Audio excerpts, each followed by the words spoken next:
This example demonstrates how we can separate out the model from the view model. And we'll start with the view itself.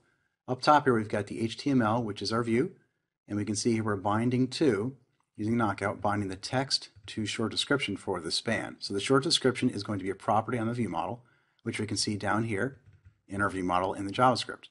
Same with description, which we can map down to the JavaScript as well, and then format currency is a function on the view model, and then sale price is a property on the view model. So here we can see format currency, which is just a method member of the view model, and using the sale price, which is a property on the view model.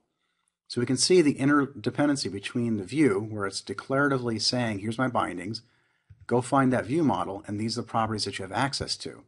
And we can do that because here is where we're setting up the apply bindings to say, take this view model and make it the data context for all of my HTML, my view in this case. So to this point, we've seen how we can set up a view model and a view, but where does a view model get its data from? That's where the model comes into play. In this case, we've got a model called data, which we're storing our JSON data in, and we can load that up and actually just store it here inside of our view model.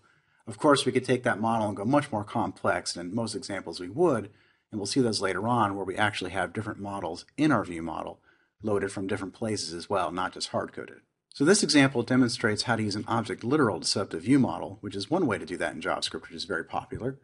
Another way is to set up the view model using a function. So instead of an object literal, we just create a function, in this case set it to a view model, and then we set all our properties up using this dot property. In this case, we got sale price, setting up to be an observable, and we set the price in from the model itself. So we have the same properties and features as we had in the previous example. It's just the one big difference here is instead of using an object literal, we're using a JavaScript function. And we go back to the object literal, you can see it's a little shorter syntax. It's really easy to get out of the gate with an object literal. You have a little more ability to do different things with a function, and there's other patterns we can take advantage of too. We'll take a look at those in later modules and the pros and cons of different JavaScript patterns that you can use with Knockout. But for now, it's just important to see the separation between the view itself, the view model, and then the model. And that's how simple MVVM is with Knockout.